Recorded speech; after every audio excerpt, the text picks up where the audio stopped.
کھلے رکھ، رزق روحانی اور رزق جسمانی۔ اللہ میری نسلوں کے لیے دنیا کی مہنگائیاں، حالات، کرائسس، ناکامیاں، اور پتہ نہیں آگے مہنگائیوں کی صورتحال کیا ہوگی، لیکن اللہ مجھ سے اور میری نسلوں سے رزق نہ چھین۔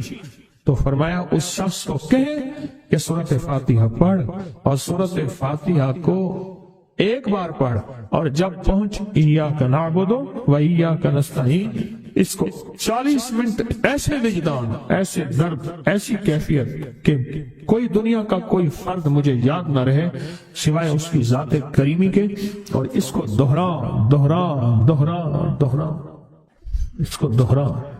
اور کہا کہ میں نے وہ پڑھنا شروع کر دیا، پڑھنا شروع کر دیا۔ شیخ حامد کوفی کہتے ہیں کہ کوفہ میں ہمارے ہاں ایک رئیس تھا، اور لوگ اس کے در سے کھاتے تھے، اور لوگ اس کے در سے بہت لیتے تھے، اور بہت سخاوت چلتی تھی۔ اور سنا تھا کہ اس کے والد بھی ایسے رئیس تھے، اور سنا تھا اس کے دادا بھی ایسے رئیس تھے، اور یہ بات سنی تھی کہ اس کے دادا نے کوئی عمل کیا تھا، اور ایسا نہیں، دادا کے بڑوں نے کوئی ایسا عمل کیا تھا جس میں اللہ سے نسلوں کے لیے رزق اور رزق کے خزانے منوائے تھے۔ کتنے لوگ ایسے ہیں، مال دولت چیزیں، ایسے حالات اور گردش میں آئے کہ ناموری سے گمنامی میں چلے گئے۔ مجھے یاد ہے کہ میں ٹاؤن شپ میں ایک بندے سے ملا، یہ بات ہے آج سے کچھ 27-28 سال پہلے کم و بیش۔ ایسے چھوٹا سا کمرہ تھا، اور مختصر سی 2-3 کرسیاں، ایک ٹوٹی سی میز، اور کہا کہ میں لاہور میں میرا سکہ چلتا تھا، میرا نام یہ ہے، نام مناسب نہیں، رازداری زندگی کا پہلا حصہ ہے، اور میرا نام یہ ہے، اور میرا اپنا ذاتی جہاز تھا، اور یہ مال تھا، اور یہ چیز تھا، اور آج میرا حال یہ ہے کہ اگر میں دوائی لوں گا تو یہ بندہ پیسے دے گا جو ساتھ کھڑا تھا، میرے پاس دوا کے پیسے نہیں ہیں۔ مجھے ہمارے مخلص ہیں، وہ کہنے لگے کہ میرے والد جن کے پاس جاب کرتے تھے ان کا بہت بڑا کاروبار تھا، انہوں نے اس دور میں 14,000 کی گاڑی لی تھی نئی، اور پھر 16,000 کی گاڑی لی، نئی گاڑی، کتنے کی؟ 16,000 کی گاڑی لی، 100 کا نوٹ بانٹتے تھے، صبح سے شام تک، شام سے صبح تک لوگ لین لگا کے لیتے تھے، اور جس دور میں 250 روپے کے 5 مرلے جگہ ملتی تھی، 250 فٹ جگہ ملتی تھی، نہ 125 فٹ، 125 جگہ ملتی، 5 مرلے 250 روپے کی، اور وہ بیچتے تھے۔ اور پھر ایک وقت ایسا آیا ہر چیز ختم ہو گئی۔ میرے پاس ایک ڈرائیور تھا، وہ کہنے لگا کہ میرے مالک ہیں جن کے پاس پہلے میں کام کرتا تھا، ان کے حالات آ گئے تو میں نے آپ کے پاس آپ کے ڈرائیوری کی، اگر رمضان میں کوئی بچا ہوا لنگر ہو تو انہیں بلا لوں، آپ دے دیں گے؟ تو ہم رمضان میں مجمع آتا تو کوشش کی جاتی ہے کہ ان کو کھانا تازہ کھلایا جائے۔ تو میں نے کہا ٹھیک ہے، کہا کہ کچھ پیسے بھی ہو جائیں۔ کون ہے؟ کہا کہ فلاں لاہور کا، نہیں جانتے آپ؟ ہاں جانتا ہوں، اتنی بڑی سوسائٹی ہے، بڑی مالداروں کی۔ کہا یہ 28 مربع جگہ انہی کی تھی، اور آج سے 40 سال پہلے انہوں نے یہ جگہ بیچی تھی، اور اتنے کروڑوں میں اتنے میں بیچی تھی۔ اب وہ ایک چھوٹے سے مکان میں رہتے ہیں، سب کچھ ختم ہو گیا ہے، سب کچھ ختم ہو گیا ہے، اور ان کے گھر کھانا نہیں ہوتا، اور آپ اگر کھانا دیں گے تو ان کے گھر میں 2-3 وقت اچھا گزر جائے گا۔ میں اپنی نسلوں کے لیے تمنگری منوا لے، اپنی نسلوں کے لیے رزق منوا لے، اپنی نسلوں کے لیے وسعت منوا لے۔ تو کہے کہ مال بہت ہے اور نسلوں کے کام آئے گا، مال رکھنا جائز ہے، حلال جائز ہے، لیکن یہ شرط نہیں ہے کہ وہ رہے گا یا نہیں رہے گا۔ یہ میری ساتھ چوک ہے، یہاں کرتبہ چوک، یہاں 2 پلازے مجھے بندے نے بتائے، اب اس کے نہیں ہیں، کہا یہ اور یہ اس بندے کا ہے، فلاں نام کے بندے کا، اور اس کا آج کچھ نہیں رہا۔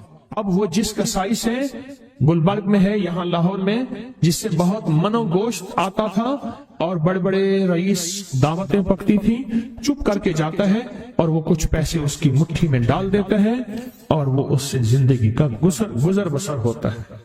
میں یہاں لاہور میں فیروز پور روڈ پہ ایک جگہ گیا، تو انہوں نے وہ جگہ پہ کھڑے ہو کے دکھایا، وہ سامنے جو بنگلہ ہے، میں نے کہا وہ تو محل ہے، کہہ رہے یہ اس بندے کا ہے، اب ایک کمرہ اس کو ہم نے دیا ہوا ہے اور وہ بنگلہ، وہ محل، وہاں وہ کھڑکی اس طرف کی بند رکھتا ہے کہ میری نظر اس پہ نہ پڑے، وہ سب کچھ اس سے چھن گیا ہے۔ سنیں، یاد رکھیں، جو اللہ کے خزانوں سے ملتا ہے وہ تیری جیب سے جا نہیں سکتا، وہ دنیا کی جیبوں اور مالوں سے جو ملتا ہے وہ تیری جیب میں رہ نہیں سکتا۔ یہ جو عمل ہے نا، نسلوں کے لیے رزق منوانا، برکت منوانا، نسلوں کے لیے، نسلوں کے لیے رزق منوانا، نسلوں کے لیے برکت منوانا، یہ جو عمل ہے، بس اب میں نے آپ کو عرض کیا نا کہ آپ پوچھیں کتنے دن کریں گے، میں نے کہا دل خود بولے گا، من خود بولے گا، اندر خود بولے گا۔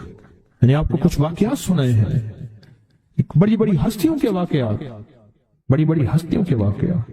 یہ اس میں سعودی عرب مکہ مکرمہ میں ایک جگہ ہے، اس کا نام خالدیہ ہے سوسائٹی، میں وہاں ایک عرب سے ملا، شیخ ابو ترکی اسے کہتے تھے، تو اردو عربی تو مجھے آتی نہیں، بس تھوڑی بہت ایسی شد بدھ ہے، تو وہ تھوڑی ہی دیر میں کہتے تھے، ایسے اٹھتے تھے نا، کہتے تھے اللہم ایاک نعبد و ایاک نستعین۔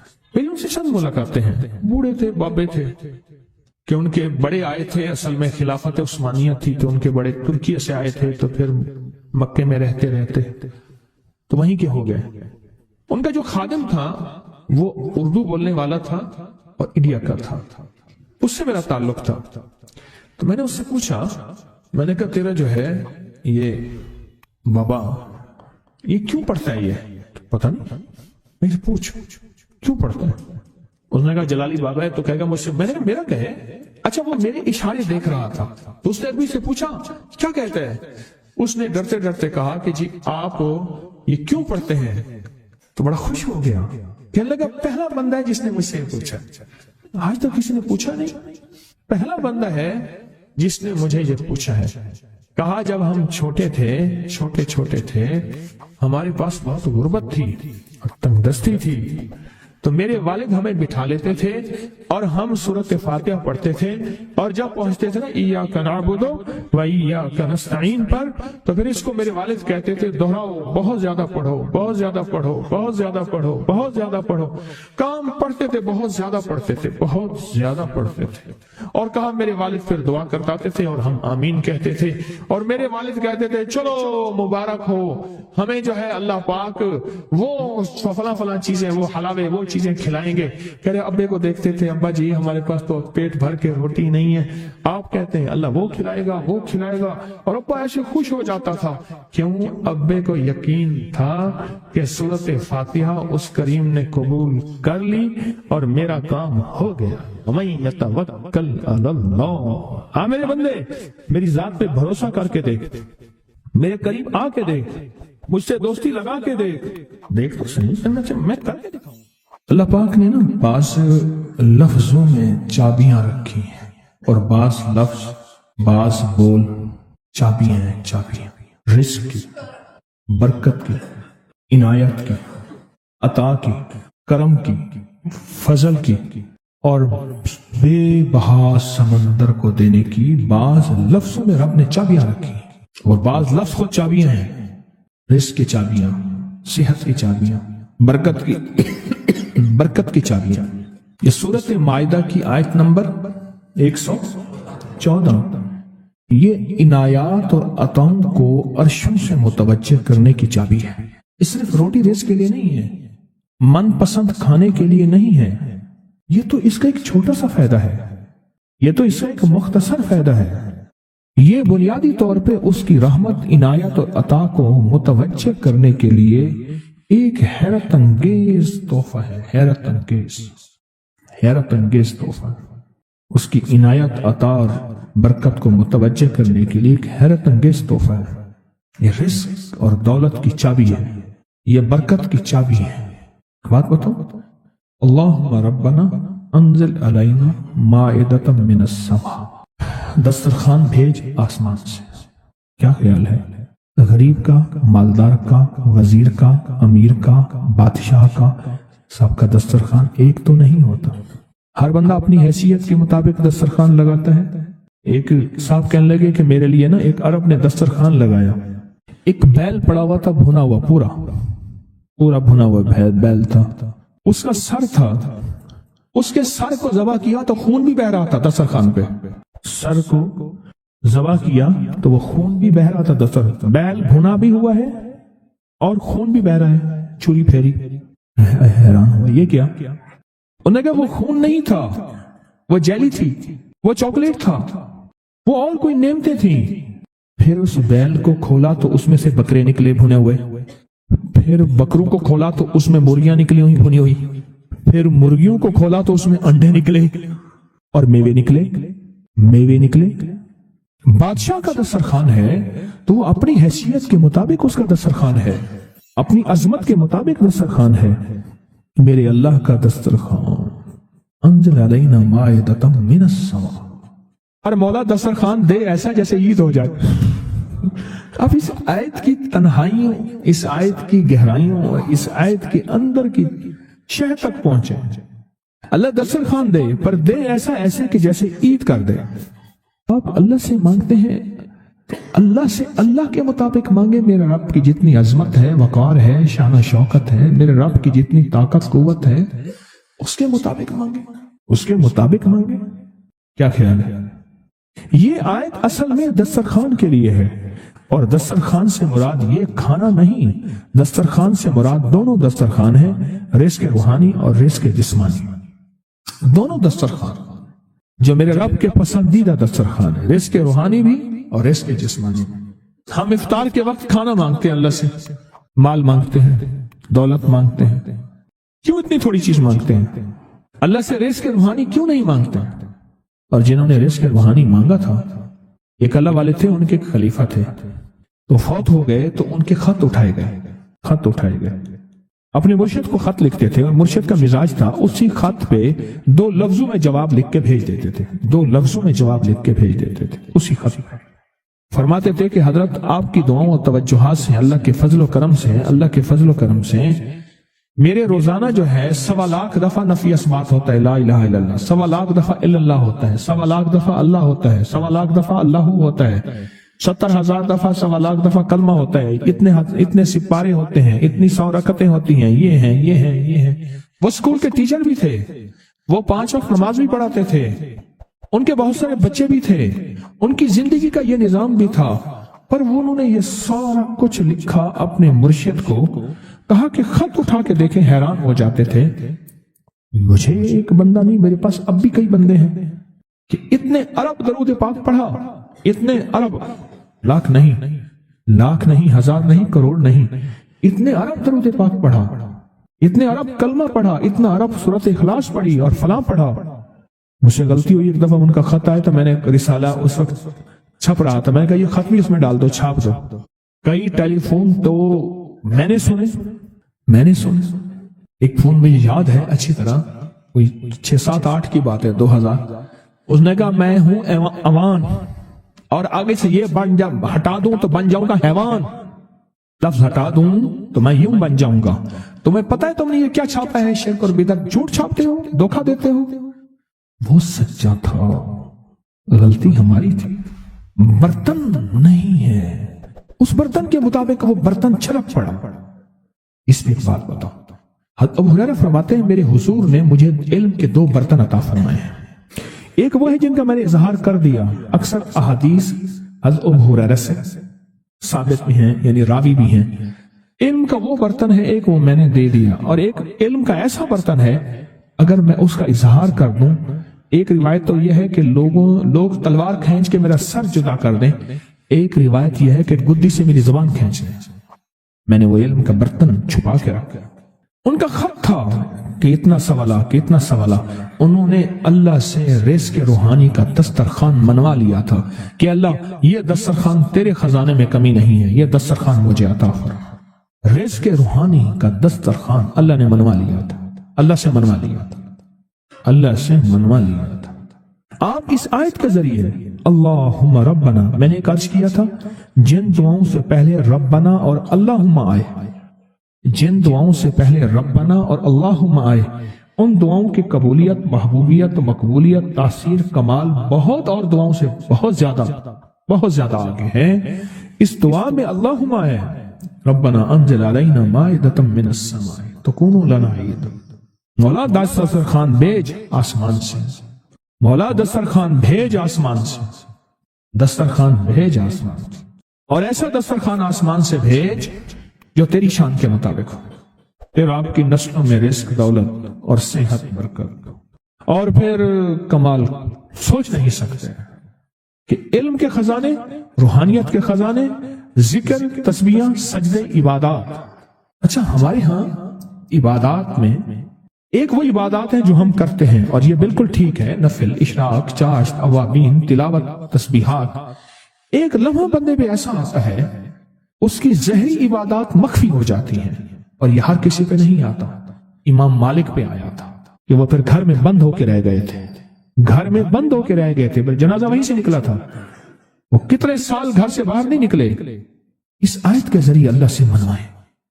ہمارے یہاں پیر صاحب تھے، میرے والد صاحب رحمۃ اللہ علیہ، ان کا باغ اور ہمارا باغ آپس میں اب بھی ایک ہی ہے، دیوار کے ساتھ دیوار ہے، بنے کے ساتھ بن۔ تو وہ ان کے ہاں گئے، ایک بابا جی جھاڑو دے رہے تھے، اور صبح شام کی روکی سوکی ملتی تھی، اور بس ہر وقت غلامی ہوتی تھی، ہر وقت غلامی ہوتی تھی۔ تو مجھے والد صاحب نے بتایا کہ میں اس بندے کو جانتا ہوں، اس نے اتنی مربع، اتنی ایکڑ، اتنی زمین جو ہے اٹھا کے ساری پیر صاحب کو دے دی، اور ساری زندگی پیر صاحب کے 2 وقت کی ایک سوکھی پوکی روٹی، آخر وہیں مر گیا اور اس کو کفن دے کے دفن۔ اسے پیر صاحب نے مجبور نہیں کیا، پیر صاحب نے مجبور نہیں کیا۔ دعاؤں کی طاقت ہے، دعائیں نسلوں کو کھلائیں گی، پلائیں گی۔ اور ایک تجربے کی بات بتاؤں، بڑوں کی بات ہے، بڑوں کی بات، دعاؤں کی برکت سے اللہ حلال طیب طاہر کھلائے گا۔ میرے پاس ایک صاحب ہے، کہنے کا کاروبار کو زوال ہو رہا ہے، کورنگی میں، کراچی میں فیکٹریاں، ملیں اچھی خاصی ہیں وہ ایریا، تو کہا کاروبار کو زوال ہو رہا ہے، اور کاروبار زوال پہ چلا گیا ہے، کمپنیاں 2-4 بند ہو گئی ہیں، زوال ہو رہا۔ میں نے اللہ کا نام دیا، پھر ملے، کہا کچھ نہیں ہے۔ اچھا، میں نے کہا یہ پڑھیں آپ، اللہ پاک دکھائے گا مجھے۔ انہوں نے خود بتایا، میں ایسے کوئی سمندر ہے اس سے کنارے کھڑا ہوں، کہنے لگے کراچی کا سمندر نہیں، کہاں ہے؟ تو میری طرف پانی آتا ہے اور وہ گندا پانی ہے، بالکل میلا گندا۔ تو میں سوچتا ہوں سمندر کا پانی تو بالکل شفاف ہوتا ہے، یہ گندا پانی کیسے ہے؟ اور وہ گندا پانی پہلے میرے ٹخنوں تک آتا ہے، پھر گھٹنوں تک آتا ہے، پھر رانوں تک آتا ہے۔ اور کہا کہ مجھے دور سے ایک لہر آتی نظر آ رہی ہے کہ شاید میں اس میں ڈوب جاؤں۔ آواز آتی ہے چلا جا، تیرے رزق میں کوئی مشکوک رزق داخل ہوا ہے، ہم تجھے پاک کرنا چاہتے ہیں، اور یہ سارا مشکوک رزق ہے، اور تیرے مال کو ہم نے اس لیے کم کر دیا۔ گھبرا نہیں، استقامت سے ہمارا نام لیتے رہنا، بہت جلد تجھے ہم پاک کر کے پھر پاک مال دیں گے۔ پاک کر کے، عجیب بات ہے، پاک کر کے پھر پاک طیب طاہر مال دیں گے۔ گھبرا نہیں، ہمارا نام لیتے رہنا، تو ہو کسی بھی حال میں، مولا سے لو لگائے جا، قدرت ذل جلال میں کیا نہیں گڑ گڑائے جا۔ چین سے بیٹھے گا اگر کام کے کیا رہیں گے پر، گونا نکل سکے گا مگر پنجرے میں پھڑپھڑائے جا۔ بند ہے پنجرے میں، نکل نہیں سکتا، پر پھڑپھڑا تو صحیح، محنت تو کر۔ والذین جاہدوا فینا لنہدینہم سبلنا، ہماری راہوں میں محنت کر، ہمارے لیے اللہ کی طرف قدم اٹھا، ففروا الی اللہ، پھڑپھڑا تو صحیح۔ بہت خوش قسمت ہے جس کو اللہ نے اپنی ذات کا تعلق عطا کر دیا، بہت خوش قسمت ہے جس کو اللہ نے اپنے ساتھ باتیں کرنے کا راز و نیاز کا کوئی جذبہ دے دیا، جس کی زبان سارا دن ذکر میں، تسبیح میں، سجدوں میں، اپنی دنیا کے کاروبار بھی ہے لیکن دل اٹکا رہتا ہے کہ اب نماز کا وقت ہے، آج میرا ذکر نہیں ہوا، آج میں نے قرآن کی زیارت نہیں کی، 1 صفحہ 2 صفحے، 1 پارہ 2 پارے۔ خوش قسمت انسان ہے آپ، بہت نصیبوں والے ہیں آپ، بہت نصیبوں والے، یقین جانیں۔ دنیا کا خوش قسمت انسان وہ ہے، دنیا کا نصیب و بخت اور مقدر والا انسان وہ ہے دنیا کا جس کو اللہ پاک کہے تو ہو اور میرا نام ہو، بس وہ درود پاک کی شکل میں ہے۔ درود میں اللہ اور اس کے حبیب پہ سلام ہے، اللہم صلی اللہ یا صلی علی، اللہ کا نام پہلے آتا ہے۔ میرا درود ہے، کلمہ ہے، تسبیح ہے، کوئی ذکر ہے، مسنون دعائیں ہیں، بس میرا نام اور تم ہو۔ بعض اوقات اللہ دنیا تھوڑی کر دیتا ہے، رزق تھوڑا کر دیتا ہے، لوگ تانے دیتے ہیں۔ صدیق اکبر رضی اللہ تعالی عنہ کو تانے دیتے تھے کہ تیرے پیر نے تجھے یہ دیا ہے، نعوذ باللہ، تجھے فقیر کر دیا، تجھے غریب کر دیا، اور تجھے ٹاٹ کے کپڑے اور سیہ کر دیا۔ تانے دیں گے بعض اوقات، بعض لوگ بہت تانے دیں گے۔ میں نے ایک دفعہ مجھ سے کہنے لگے کہ مجھے دنیا بہت تانے دیتی ہے، تو میں نے کہا میرے ساتھ سودا کر لے، اگر زیادہ تھک گیا ہے، اب تک جو تسبیح ذکر کا نور ملا ہے وہ مجھے دے دے، میں اللہ سے کہتا ہوں کہ اللہ اس کو مال دولت دے دے، یہ سب چھین لے۔ کہا نہیں، یہ سب کچھ تو اس کے پاس بھی ہے جس کو کلمہ نصیب نہیں ہوا، یہی تو میرے پاس ہے، اگر یہ مجھ سے چھن گیا تو باقی میرے پاس بچے اور رہے گا کیا؟ اب سارا دن بیٹھ کے اپنے بارے میں سوچا کرے کہ اللہ تو نے مجھے کن راہوں پہ لگا دیا، کن راستوں پہ لگا دیا. پیر خانے سارے اچھے ہیں, ہمارے دل میں سب کا احترام ہو معلوم, لیکن اللہ تو نے مجھے کون سے پیر خانے پہ لگا دیا جو مرشد اللہ سے مانگنا سکھاتا ہے. کہتا ہے اگر میں مر بھی جاؤں, اس دنیا سے رخصت ہو جاؤں, موت آخر ہے, تو پریشان نہ ہونا. کہا کہ وہ ایک راہیں دے کر گیا ہے, انہیں راہوں پہ چلنا ہے. ایک وقت تھا پیر صاحب تھے, تعویذ دیتے تھے, تھپکی دیتے تھے, دعا کر دیتے تھے, اللہ میرے کام بنا دیتا تھا. پیر گیا, دعا بھی گئی, تھپکی بھی گئی, تعویذ بھی گیا. نہیں, پیر جائے بس پیر کا رب تو ہے نا. فَأَيْنَ اللَّهُ, اللہ کہاں جائے گا, پیر کا رب تو ہے, اور اصل وہی ہے. کل من علیہا, ساری چیزوں کو فنا ہے, اسی کی ذات کو بقا ہے. کتنے خوش قسمت ہیں, اللہ نے مجھے اپنا نام نصیب کر دیا. اللہ نے مجھے اپنا نام نصیب کر. ایک صاحب میرے پاس آئے, کہنے لگے مجھ سے ذکر نہیں ہوتا, تسبیح نہیں ہوتی, کچھ نہیں ہوتا. میں ذکر کرنے لگتا ہوں, گالیاں آ جاتی ہیں. میں ذکر کرنے لگتا ہوں, میرے منہ پہ گالیاں آ جاتی ہیں. کہا کہ میں دیتا نہیں ہوں, پر منہ پہ زبان پہ گالی جاری ہو جاتی ہے. آپ لفظ پہ غور کیجیے, گالی جاری ہو جاتی ہے. میں دیتا نہیں ہوں, زبان پہ گالی جاری ہو جاتی ہے. تو ممکن ہے کہ میری زبان پہ ذکر ہو. تو میں نے اس سے پوچھا کہ کیا کرتے تھے. اس کا کوئی پیشہ ہے, مناسب نہیں. والد کیا کرتا تھا, اس کا بھی پیشہ تھا. اس پیشے کا اثر, اس رزق کا اثر, اللہ نے اپنا نام چھین دیا. دولت ہے, سب کچھ ہے, مال ہے, دنیا میں ظاہری عزت ہے, پر اللہ نے اپنا نام, اپنے نام کی لذت, اپنے نام کی حلاوت چھین, اپنے نام کی حلاوت چھین. اسے کہا صرف اور صرف درود پاک پڑھ, بس صرف درود پاک. پھر نہیں پڑھ سکتا. میں نے کہا پڑھے گا انشاءاللہ. میں نے اسے عرض کیا کہ میرے سامنے 11 دفعہ بیٹھ کے درود پاک پڑھ. جو درود تجھے آتا ہے 11 دفعہ بیٹھ کے پڑھ, درود پاک پڑھ. اور 11 دفعہ پڑھا. اس کی زبان پہ نہیں آ رہا تھا, آتا تھا پر زبان پہ نہیں آ رہا تھا. اسے پڑھا پڑھا پڑھا, اور اللہ کے نام کی برکت ہے. کیوں میں نے درود کیوں بتایا کہ اللہ کے نام کی برکت ہے, کہ درود پاک وہ واحد عمل ہے. فرمایا اگر ریاکاری, دکھاوے کی نیت سے بھی پڑھو, اللہ کہتے قبول ہے. دکھاوا, ریاکاری, لوگ مجھے دیکھ کہیں, لوگ واہ واہ کہیں, اللہ کے لیے نہیں کر رہا. حالانکہ یہ عبادت کبھی بھی اس کی بارگاہ میں قبول نہیں ہے, کبھی بھی قبول نہیں ہے جو اللہ کے لیے نہ کی جائے. اللہ کہتے ہیں نہیں, مجھے اپنے حبیب پہ درود اتنا پسند ہے کہ درود پڑھو اور جس حال میں پڑھو. حالانکہ مومن ریاکار تو ہو ہی نہیں سکتا, جس حال میں پڑھو میں قبول کروں گا. میں نے کہا میرے دل میں اللہ نے یہ بات ڈالی اسی وقت, اور یہ دلیل کے ساتھ ڈالی. میں نے اس کو درود بتایا, اور اللہ کا نظام دیکھیں, اس کی شان کریمی دیکھیں. پھر جو اس کی زبان پہ درود جاری ہوا, مجھے کہنے لگا کہ میں ہفتے میں 1.25 لاکھ کر لیتا ہوں, ہفتے میں 1.25 لاکھ کر لیتا ہوں. ایک دو اس نے مجھے عجیب خواب سنایا. کچھ خواب ایسے ہیں جو یاد رہتے ہیں. کہنے لگا میں دیکھا کہ ہاتھ ٹکڑے ہو رہے ہیں, ہر چیز ٹوٹ رہی ہے, اور ایک شور ہے, کوئی گونج ہے, اس کی وجہ سے ہر چیز ختم ہو چکی. اور مجھے کسی نے کہا قیامت آ گئی ہے. پریشان ہوں, کہاں جاؤں؟ ان المفر کلا لا وزر الى ربک یومئذ المستقر. کہاں جاؤں؟ آخرکار کہا کہ میرے ساتھ ایک بندہ دوڑتا ہانپتا کامتا آیا, اور وہ بھی پریشان تھا. میں نے کہا یہ بھی میں اتنا ہے. پوچھا کہاں؟ کہا قیامت آ گئی, کہاں جاؤں؟ بس ہم دونوں پھر ایک طرف دوڑ پڑے. آگے دیکھا تو ایک بہت بڑا ترازو ہے, اور مجھے پکڑ کے کہا تیرا نام اعمال ہے, جلدی کر. کہا کہ میرے پاس ایک طرف پہاڑ کے پتھر کالے تھے, اور اس میں کوئی کالے جانور تھے, اور کہا یہ سارا تیرا گناہ ہے, سب ہے. اور ایک طرف ترازو تھا, اس میں چند ذرے تھے اور کچھ بھی نہیں تھا. کہا یہ تیری نیکیاں ہیں. کہا میں نے سمجھا, بس ختم ہو گیا.